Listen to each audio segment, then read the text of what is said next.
This is Wretched Radio with Todd Friel.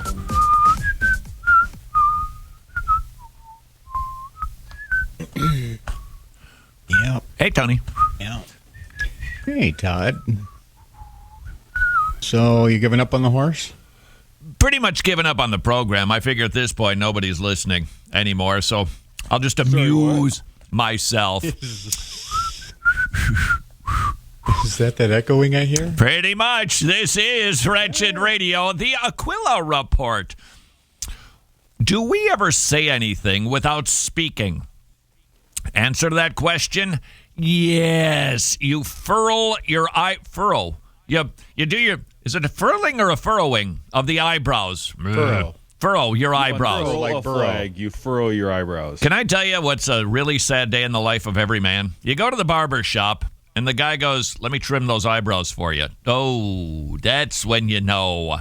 No, please leave them. I'm going fishing this weekend, and I need those. That's a sad day. So you furrow your eyebrows. You're not saying a word. But your face is a tell, is it not? Body language, not that it's an infallible science by any means, but come on, you can pick up cues, can't you? I was listening to somebody. It was a person talking, because we're the only ones who actually do talk. How they go to the airport, they get better service when they wear a suit and tie. They're a business trip, so they've got the suit and the travel clothes on, and they get better service. I've actually had that conversation with Steve Lawson before. He gets just more respect. Why? Because he's wearing a suit and tie. Is he saying that he demands respect? No, the clothing says so.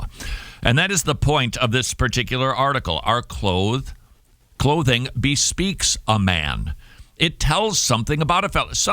I don't know how widespread this is, but have you ever heard the saying, everything you need to know about a man you can tell by looking at his shoes? You take a look at the shoes, you can tell what kind of guy that is. Okay, there's some truth in that, not perfect science, of course, but this all points toward our clothing says something. Why do kings and queens have a crown? Why do they dress up in the attire that they wear? Why do people get dressed up when they go see a king or queen? Because there's something about it that is different. It's higher. It's more important. You go on a job interview. You don't go in your flip-flops and shorts unless, of course, maybe you're going to be a lifeguard. Other than that, why do you get dressed up? Why don't you say to your boss when you go to the job interview, hey, yeah, I know. Yes, it's a dirty T-shirt, but trust me, my heart is in the right place, because that's all that matters, what I'm feeling on the inside. Go ahead, try to sell that to your future potential employer. You wouldn't do that. You wouldn't dress up scruffy and just explain, listen, what's more important about the way that I'm presenting myself is what I'm feeling right now on the inside. So stop being a legalist, boss. The boss would say, well, if that's how you feel on the inside, it would express itself on the outside. Now, I know that people are calling me a legalist for this, and I'm not you don't have to dress the way I do. Just think how baggy it would likely be on you anyway. The sleeves and the pants would all be too long. That's not the point. Uh-huh. But this is a bigger issue to me. And this is the point that I would prefer to make. Not about banging my fist and going, I think everybody needs to start dressing up when they go to church. I think that, but I think there's a bigger point, and that is studying theology and asking what is the implications. One of the things that I see these days in the neo-reformed movement especially, this is supposed to be bending more toward the right movement, is that their theology does not impact much else. It doesn't show itself in the way church is done, in a lot of preaching also, in the way the gospel is even presented, and in the way that we just assemble on a Sunday morning. We don't recognize that there are implications to our theology. What are we doing as called out ones?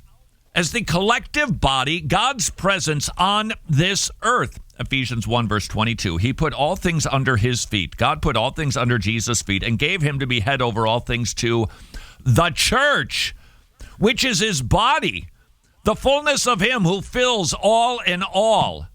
What are we doing on Sunday morning? Getting amused? It's entertainment? No, we don't see church that way. Well, what way do you see it? When you understand what church is.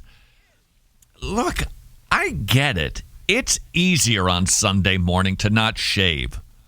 In the summer, are you kidding me? In Atlanta, it is a beating to put on more than one layer. I get it.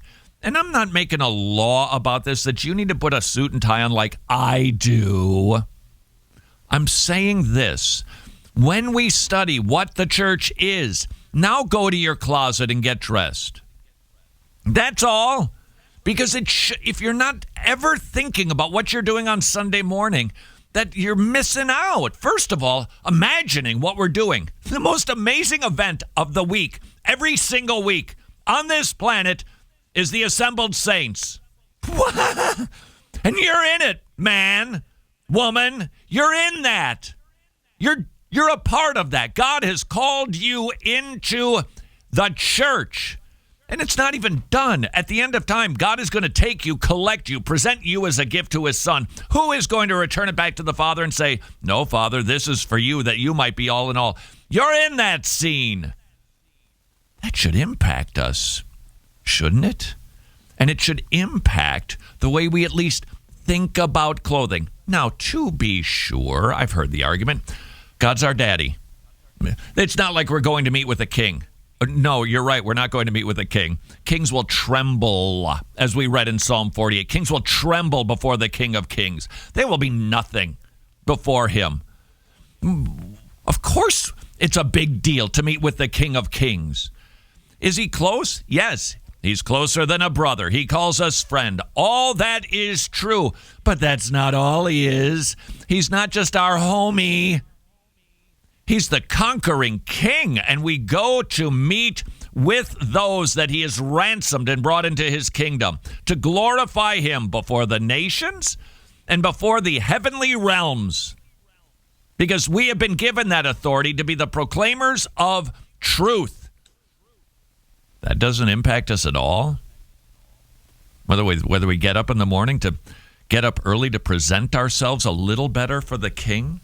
This from the Aquila Report. We express this embodied totality in corporate worship through our shared symbols, rites, and rituals, through our posture and gestures as we bow, kneel, lift our hands, through our actions when we stand or sit in unison, or pour out our hearts musically in congregational song, and our clothing belongs on this list.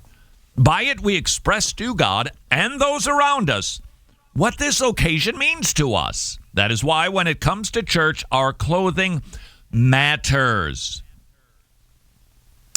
Verbal behavior refers to all those ways we use language to communicate, speaking, writing, sign language, etc.